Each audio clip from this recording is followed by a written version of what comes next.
Today on the podcast, we head to Australia to catch up with Jake Birtwhistle. The 26-year-old finished 6th in the World Series rankings in 2019, setting up what should have been a 2020 for the ages. When the pandemic put the brakes on the year and travel outside of Australia became impossible, plans changed dramatically, but great to speak with you, Jake. Thanks for coming on. So you're in Tasmania at the moment? Yeah, I am. Yeah, I'm at home. I've been there for almost a year now, which is pretty crazy. Someone that lives on the road, basically. This is the longest I've been at home for quite a while, which is that's the positive that come out of 2020 anyway. Yeah, how has that been? As someone, I think I read in an interview you did something like 50 flights 2019 in one season. And I mean, it comes with the territory. Presumably sometimes it becomes quite annoying, but you must have seriously missed that. Yeah, it was really strange.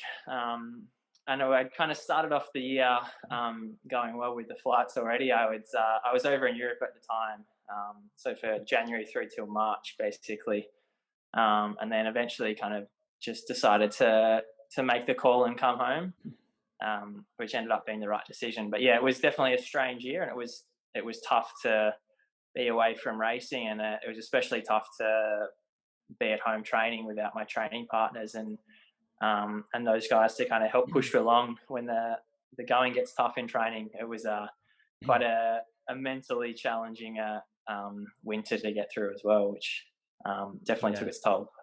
I suppose, yeah, while we were, so I'm in the UK, while we were kind of reflecting on how good it was that lockdown was biting as we were going into spring and summer. Obviously that came back to bite us as well, because that's now what we're in the middle of still. But you were kind of, heading into winter, the motivation dropping off with events cancelling and so on as well. So who were you able to sort of lean on at that time?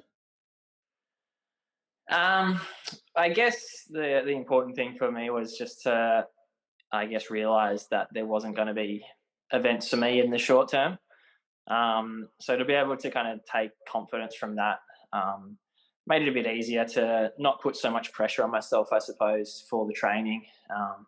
It didn't happen very often. I generally still managed to guilt myself into it most days, but if I was really feeling like not getting out of bed that day, I would just either take an easy day or maybe just miss a session here or there. But But did you have like a sort of, did you have a wingman or someone there just to give you that extra push?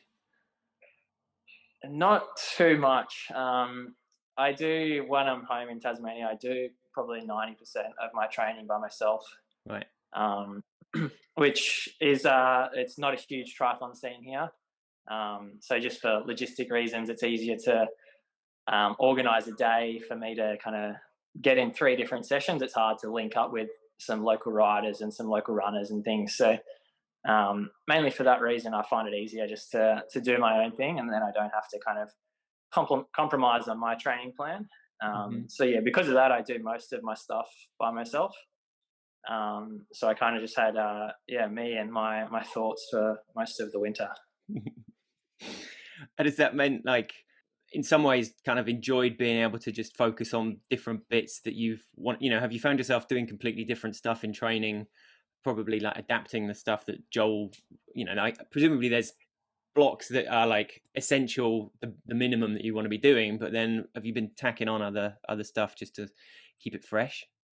I haven't really changed too much. And I don't know, maybe that's me just mentally a bit crazy. I can kind of keep doing the same thing every day for weeks on end. But there's something about it when you kind of begin a training plan.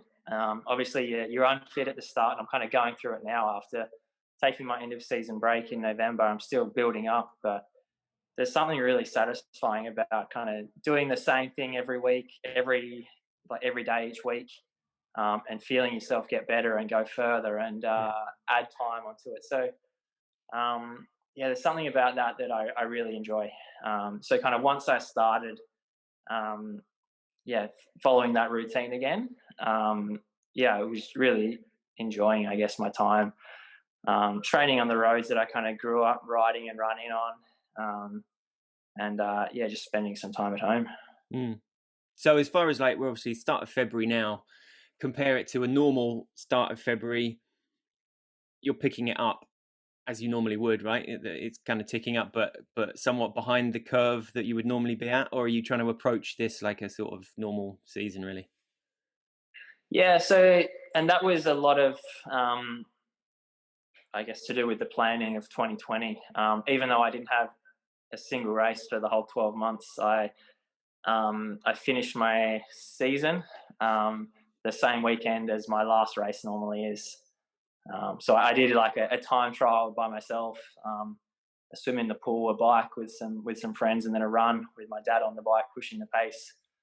And that was kind of the way for me to end the year. And that meant Yeah. that I was once I started up the training again, I was going to be in the exact same position as I was the last 3 or 4 years, starting into the new seasons. So yeah, that was kind of the plan, and that's kind of where we're at now. I'm probably, I'd say, like 90% through that building phase, and now just starting to finally, after what feels like quite a long time of just base training, finally starting to add in a little bit more speed and a bit more quality work. Yeah. There's that consistency you're talking about again, then, right? Having to finish the season at the same point with a fake kind of race, and Yeah, that's exactly. Just try and make it as much like normal as possible. yeah. Um, yeah. So, I mean, and if you're doing a time trial like that, obviously there's a lot of stuff at the moment about the Phoenix guys, Christian and Ali saying they're going for the sub 7 Ironman and so on. If you were doing a race with no other athletes around you, would you normally, like, do you think you would finish it, you'd be able to do it quicker? Like, if you would, like, I'm just going to go all out here.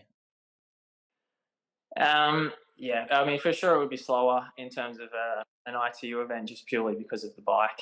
Oh yeah. Not having that draft would make a massive difference. But yeah, I think it would be a really interesting thing to, like you see it in the cycling, they have the time trial.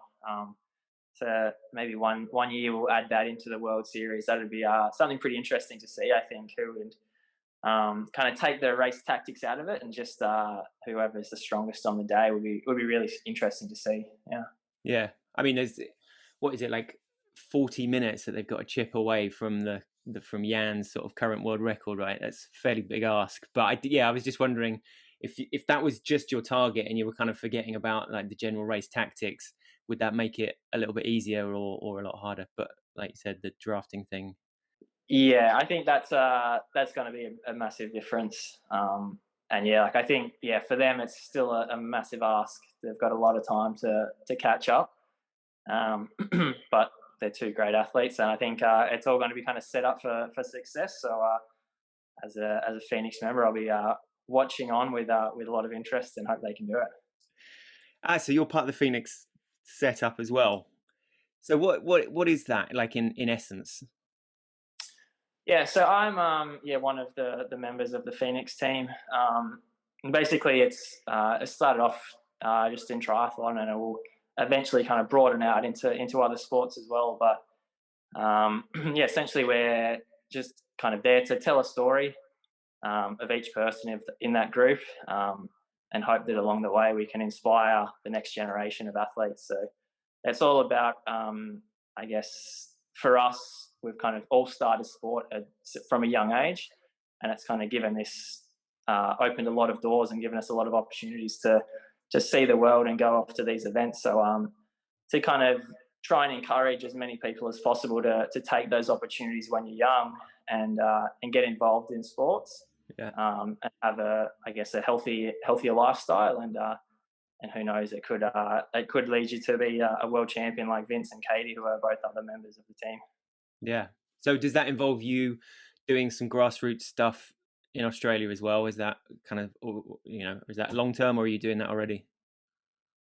Yeah, I while I'm at home, I try and do things like that anyway. But definitely with the team having the support there, I think that's definitely something that is of interest for all of the members. Obviously, we'd kind of started off in 2020, so it was a bit of a shaky year to get involved with things like that. Obviously, not too many things have gone ahead, but that's kind of the plan, and something we kind of want to be involved with for the rest of my career, and kind of see if I can, I guess, make an impact instead of just get results for myself, I suppose. Mm. So yeah, like growing up in Tasmania, you said there wasn't a huge triathlon scene there. Like what? And you started out as a runner predominantly, right? But Yeah, still discovered triathlon like while a kid in Tasmania. yeah, that's right. So I did my first triathlon at 12. So still pretty young. Just at a local event. It was a super sprint race that I did, and kind of just for for me, it was all about cross training for quite a number of years, just because I was focusing on being a runner on the track. Hmm. But yeah, like I had, I guess, events like that and some school events that kind of helped me get involved in it. Um, so yeah, I think that's kind of what the Phoenix Foundation wants to do, is just kind of make sure everyone has those opportunities. And what is Tasmania like as in terms of Australia being what, a few hundred k away? Is it quite an isolated place? Is it a fun sort of place to grow up? I mean, obviously, like the landscape looks pretty incredible and so on. Yeah, it is. It's I think it's one of those places that you don't appreciate until you leave. Um, so yeah, and I think that's also probably just part of being home. As when you're young, you kind of see that there's this massive world out there, and you kind of want to experience and go see it all. But after having done that for a number of years, there's nothing.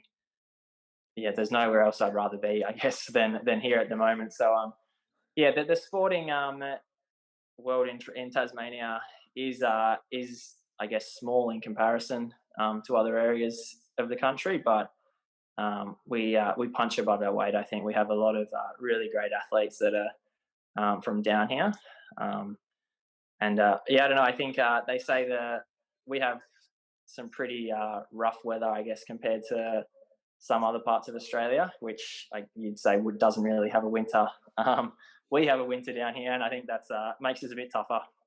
That's what they say anyway, so I'll go with Right, that. got you. And presumably quite easy.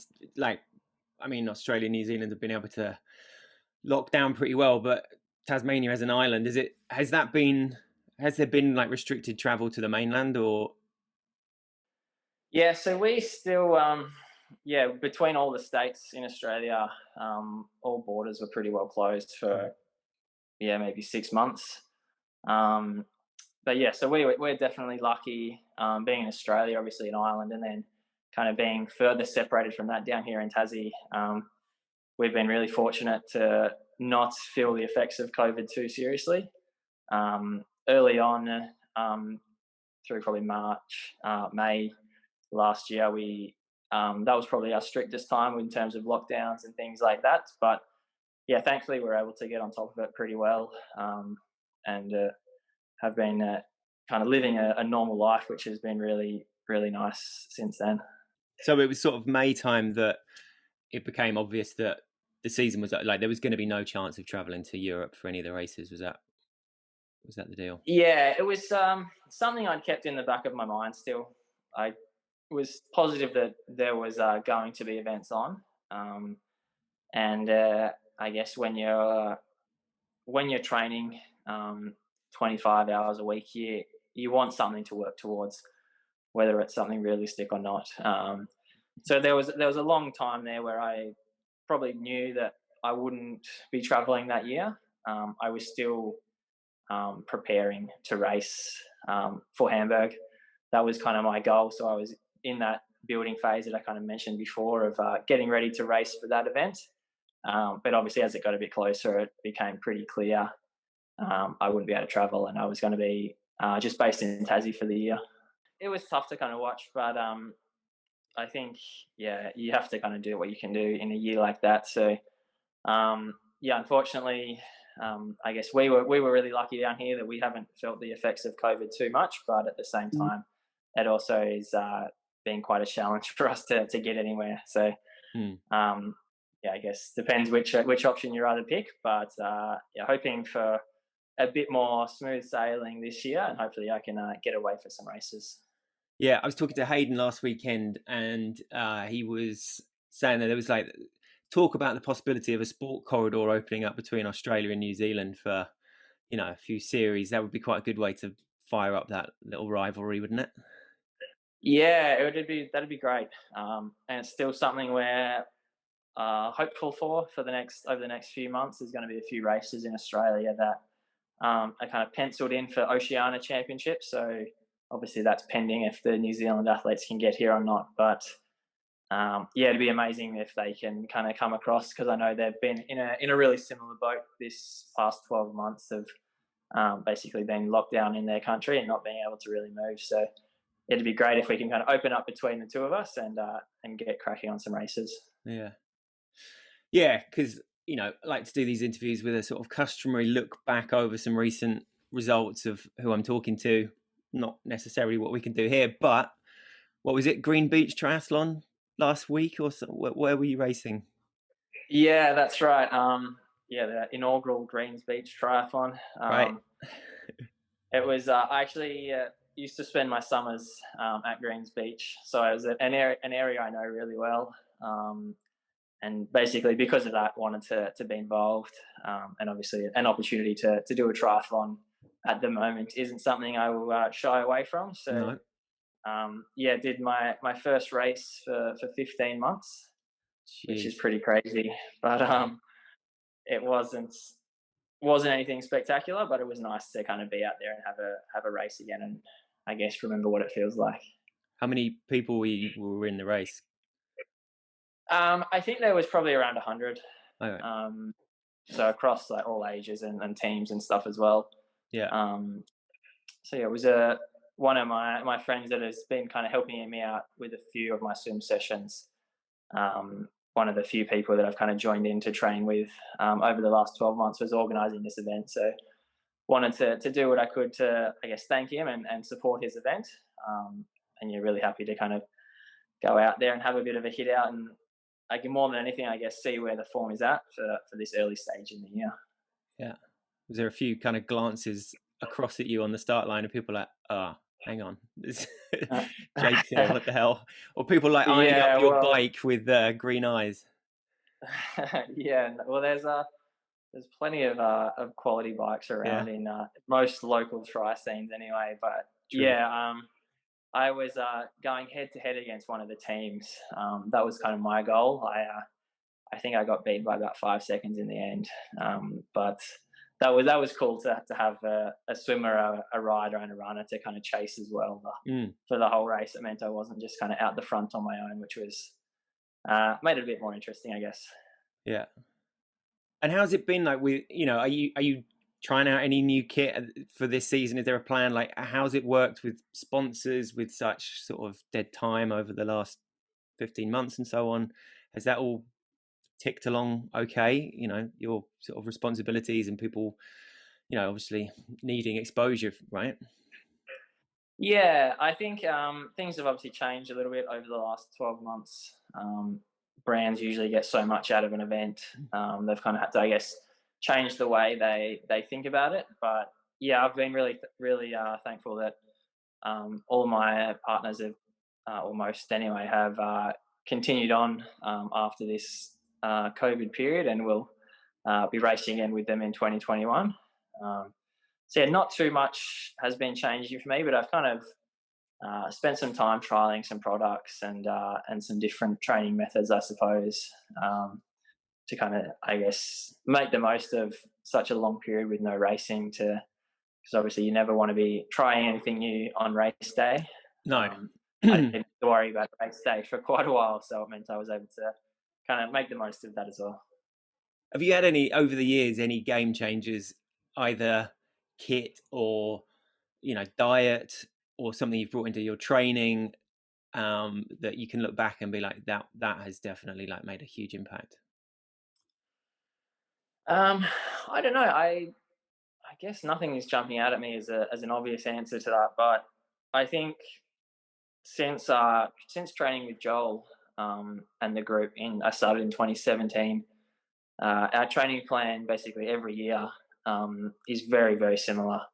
Not much has changed from that. So there's always this one workout that I know if I can get through it and I can um, basically survive it, I guess, that I'm in good shape and I'm going to be ready to race. So I think there's a lot that kind of comes down to the little things like your gear, your shoes, and your bikes and everything. I'm thankful to kind of, I think, have the top level of those, but the big steps are going to come from the work you do in training. So that's kind of where I guess focus the time and the effort, and yeah.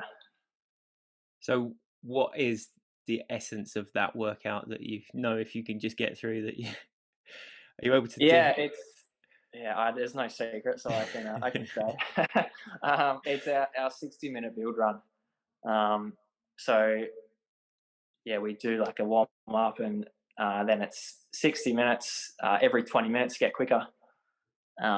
Starting at, I think, around 3:30, 3:40 pace, and building from there. So it's one of those sessions that for the first 40 minutes you don't feel like you're really doing much at all, but it all kind of comes crashing down in that last 20 minutes when you're trying to run 3:10s after already being tired for 40 minutes. So yeah, it's one of those workouts that we do at the end of our, I guess, base, or as our strength phase. And then that session will the next week kind of be substituted for a bit more speed work. So I take a lot of confidence kind of getting through that strength endurance phase of the training, ticking off that session, and then being a lot more comfortable through the speed workouts on the run. Right. So is that kind of week on, week off that you're alternating, or how often would you go through that, or how often are you sort of seeing it on the schedule and sort of dreading it? Thankfully, not often. Probably only twice a year. Okay. So I've actually just this past weekend did my first build run. So it was a 15-minute this time, and over the next 4 or 5 weeks, it'll get longer each week until we're at 60, and then from there we'll start adding in a bit more speed, and then kind of depending on how the year plans with different events, we'll try and probably fit another endurance block in somewhere along the line. Right. Yeah. So the last time you were all together was like in the planning for Abu Dhabi. Then you were in Europe, and it was you, Mario, Katie, the whole crew together. Vincent. February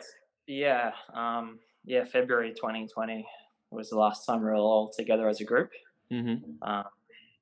which feels like a long time ago now. Yeah, and are you still sort of in touch with them, individually as well as? Well, I suppose, does Joel get you all together once in a while for a kind of a Zoom, or is that a bit unrealistic when you're all kind of click into your own schedules? Yeah, we haven't really done that. We all kind of we have obviously a WhatsApp group chat, and there'll be some conversations in there every now and then, generally around someone's birthday, right? So excuse to kind of get in touch with everyone again. But for the most part, it's all kind of individualized. So if you want to get in touch with someone, or if you want to join someone for a Zwift ride, it's pretty easy to kind of set up yourself. Unless, of course, you are living on the other side of the world in Australia, then it makes it a bit more challenging. Time zones tend to play against you a bit.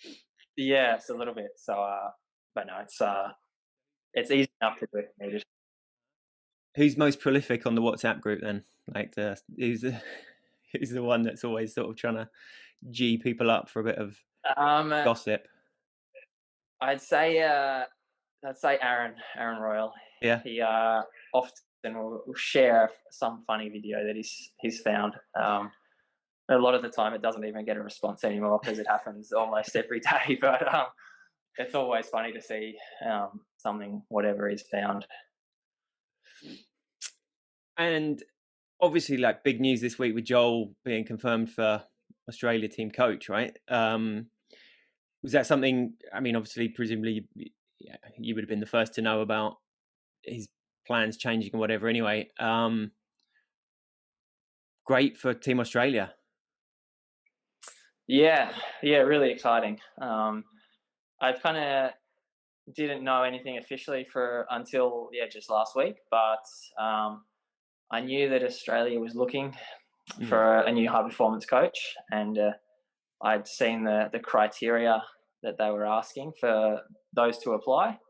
and I couldn't think of many other people that had ticked all the boxes necessary. So I was quietly confident that Joel would get the role, and I knew that he was interested in Australia, working for Australia, and moving here. So yeah, I'm really excited that he'll.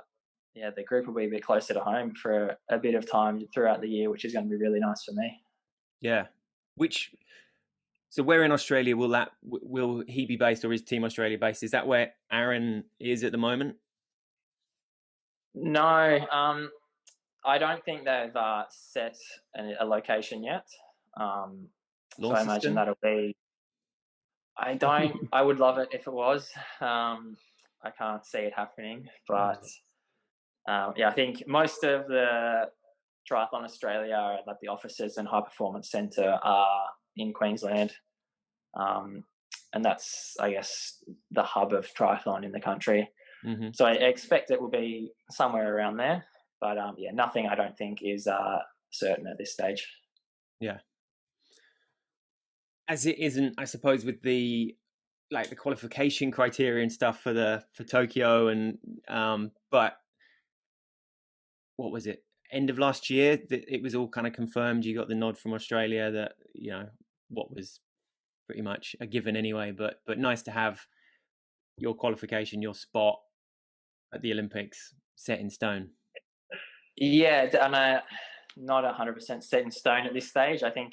But yeah, for now, it was really good to get the nomination when that kind of process goes through later in the year, closer to the games. But yeah, to kind of know my name will be there, definitely was more of a weight off my shoulders more than anything. It wasn't. Thankfully, I didn't have to go chasing any events for points or anything this year. I didn't really feel like I had to prove myself after having a pretty successful last few seasons where I was able to race well. So my plan was always to work towards Tokyo and be ready to race then.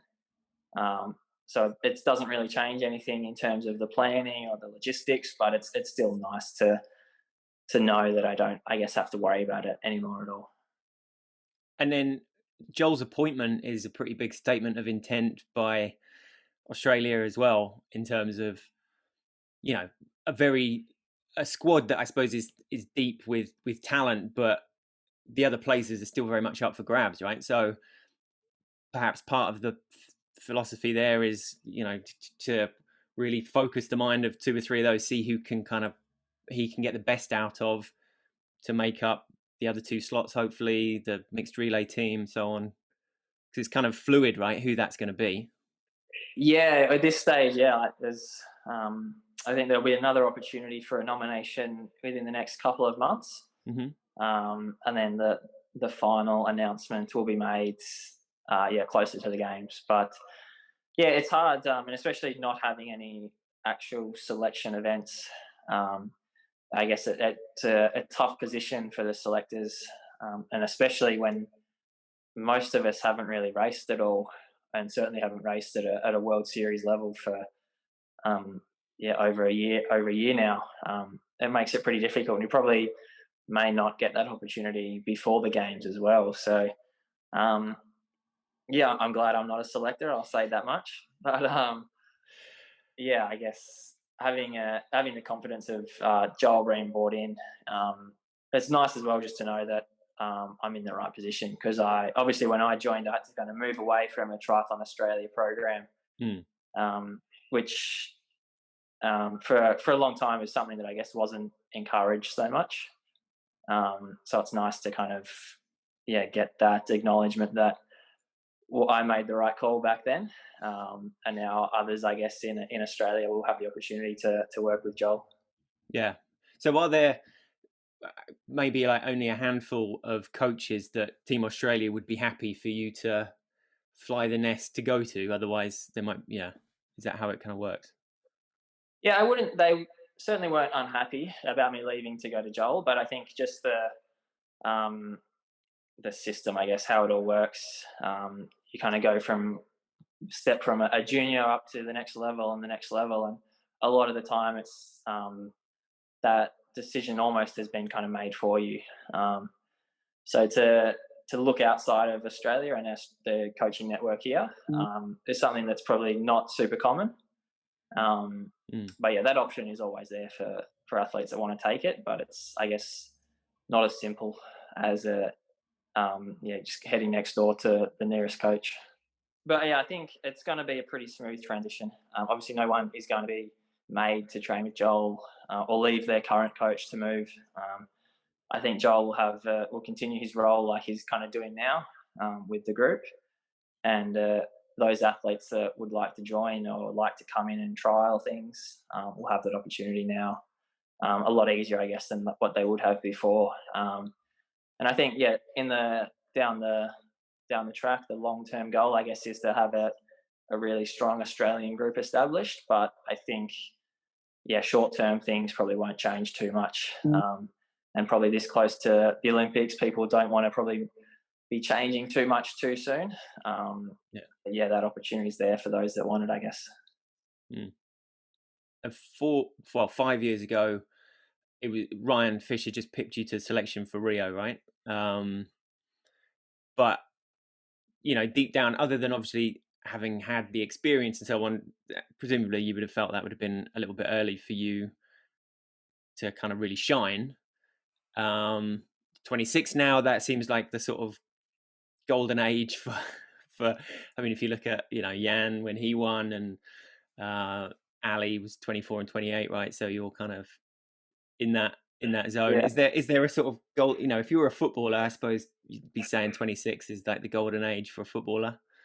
Do you? Yeah, well, yeah, I'll tell a little story. When I was kind of a junior in Australia, they had a program, the National Talent Academy, and through that program, I had access to some coaches within Australia and some mentors.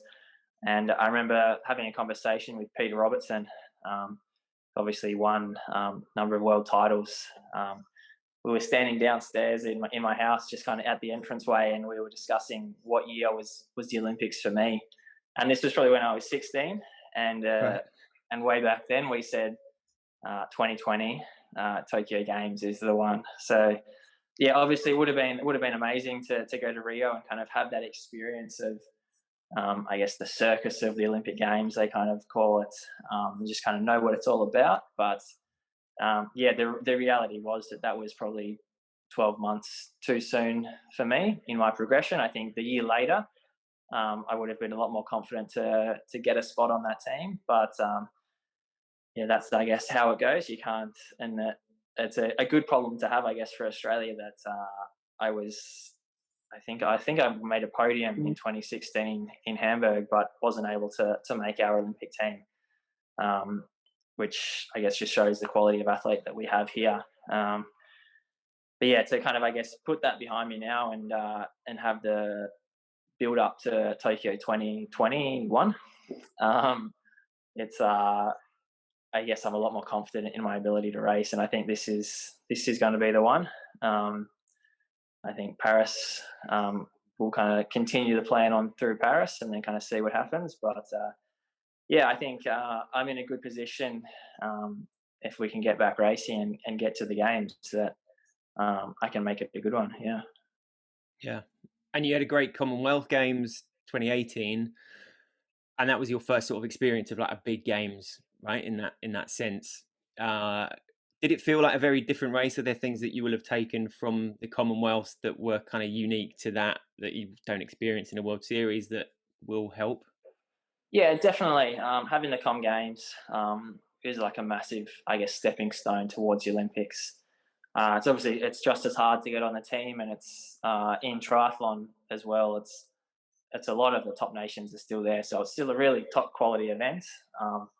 But it's the little things like the living in the village in the lead up to the games, and the eating in the dining hall, and the security of the village and the different events and courses is what I guess really sets something like a Commonwealth Games and an Olympics apart from just a regular World Series, where we're a bit more in our own environment, I guess. We pick the hotels, we kind of have a bit more control over things like that. So to experience it like that and have a bit of a gives me a bit more of an idea what to expect in Tokyo. and take a lot of confidence, I guess, from being able to have that first experience at Commonwealth Games and perform well. That hopefully I can do it again on the next level. Yeah, I guess like the village aspect alone can sort of make or break people in some way. Like, some people will just crack on normally, but a lot of distractions, a lot of just sort of intense situation with so many people all in one space, and a lot of pressure kicking around. But then at the same time, I suppose it's no given, or is it, that you would be in the village? Sometimes teams set up outside of the village anyway, don't they? Yeah, they do, and I know I think they did for Rio, but I think the village is really close to the triathlon course in Tokyo, which basically means that as Australians that we won't be granted access to stay elsewhere. Um, so in that sense, it'll be just like the Com Games, that we were in the village on race day, beforehand and after. So kind of to have that, and I guess know what it's all about. Obviously, it's going to be another step up with probably more athletes and on a bigger stage for sure. But I'd I'd say I'm a pretty relaxed guy, so I can't see it affecting me too much. But I guess we'll have to wait and see. In Com Games, what was the what was the difference, like the gap between the individual and the mixed relay? There was it only a couple of days, or because obviously in Tokyo it's going to be a week, right? So you can sort of build up, and what is obviously a massive race, but extra huge when there's an Olympic medal on the line. Yeah, definitely. At the Com Games, I think we had 2 days in between, so it's kind of a step in the middle between the regular world champs, where it's the next day, and what the Olympics will be, with it a bit longer between. So I think that makes it interesting, because obviously not many athletes, well, I guess none, have had the opportunity to do the individual race and then have that in between time, which it's a bit awkward, I guess, because usually you kind of are straight into it, or you have a day like a recovery day. Now we'll have a recovery day and then have to kind of sharpen up again. Yeah. So it'll be interesting to see, I guess, how different athletes tackle that, and how that'll affect the race day. But I'm excited. Oh, and also that moment where you get to kind of line up shoulder to shoulder with the team. Normally, you're very kind of individual and focused. That must in itself be an amazing moment, and will be. Yeah, definitely. At all, relay events, it's super cool to race it with others. And obviously, each leg is still an individual person doing it, but there's something special about it, that you're sharing the workload still, and it's always so much less pressure. Well, for me anyway. I know maybe others feel the opposite. They feel they can't let the other members of the team down, but I feel, in my experience with the relay, it's always a much more relaxed vibe around race morning, and you kind of all out there together and you're working as one. But that for me makes it, I guess, more of an enjoyable experience. It's far less stressful and a lot less nerve wracking. So it's really nice to kind of get out there and do something different that for a long time, I guess, we haven't had the opportunity to do in the sport of triathlon at that level. I mean, half the thing about the mixed relay is that it chops and changes so much. I'm kind of fascinated by the sort of role of obviously you've got a technical official trying to keep on top of who's where to line you all up as well. It must get quite intense in there, doesn't it? Like they're like, no, shift position, and you're kind of trying to focus on what you've got to do. And Yeah, it's like the tag zone can get pretty messy, I guess, and you almost have to just take a few steps back and wait until they're like right there, because even watching from coming 100 meters away, it changes so much. You can go yeah, from you can change 5 positions in that 100 meters, and that means you have to kind of shift with the other guys on the start line there. So it's a pretty dynamic moment, I guess. But it's nice to kind of finally get that tag and get going. And once we kind of get that out of the way, I guess you know what you're doing. are there any folk in that paddock, in that lineup, that are particularly known for trying a few mind games or like psyching out anyone? Yeah, I don't know. There's got Not to have been a few situations, surely. yeah. I think there's nothing obvious, but even just having people around can start playing with your head a bit, especially if you see how the race is kind of um, being run at the moment. You can, yeah, you take a lot of pressure, I guess, from seeing exactly what's happening and then standing next to the guy that now has a 20-second lead with a big grin on his face. Puts a bit of pressure on your shoulders to catch up or whatever it might be. But yeah, there's no one really walking around with the hoodie up and throwing punches, kind of trying to psych everyone out that I can think of. But everyone has their own little subtle things, I guess. Yeah, yeah, fair enough. Well, yeah, obviously we're very excited about the build up, and there's a lot to be decided between now and then as to how things are going to shape up. What? So yeah, like I said, we're at the start of February. What does February, March look like for you at the moment? Staying in Tassie or? Yeah, so I'll be staying here for a little bit longer. Um, and again, it's pretty hard to make plans at the moment when situations are changing all the time. Um, Hmm. yeah, my current plan is basically to stay at home and finish this build phase, and then hopefully we'll get the opportunity to race mid March in Mooloolaba, which is usually the World Cup. It's hopefully this year will be the Oceania Champs if we can have athletes flying for that. Um, Mm-hmm. so that will be my first race, which is a bit early. I wanted to have done a full preparation for it, but it's going to be still a great opportunity to have a hit out. And after so long being away from an ITU type event, to get back and have a race like that is going to be an opportunity I think I don't want to miss, just in case things can make a turn for the worst in the build up to Tokyo again. So that'll be kind of my plan, and then hoping I'll be able to head overseas and join up with Joel and the rest of the training group um, from kind of March and then onwards to Tokyo. Yeah, it'd be nice to get all back together, I guess, right, and be shoulder to shoulder with them and see where everyone's at in every sense, not just racing sense, but just to catch up with people you normally spend so much time with. Yeah, yeah, definitely. It's weird going from living like sharing houses and being basically side by side with these people all day for months and months of the year to not seeing them and having yeah, I guess limited contact with them for such a long time is pretty strange. But I feel like it's one of those things that as soon as we're back on camp and we're back together, it's gonna kind of it'll just click and be back to normal. So yeah, Yeah, I'm really looking forward to being back with the group, especially after so long of training basically solo. It's going to be nice to have some people to talk to on bike rides and have yeah, someone to push me along as well. totally.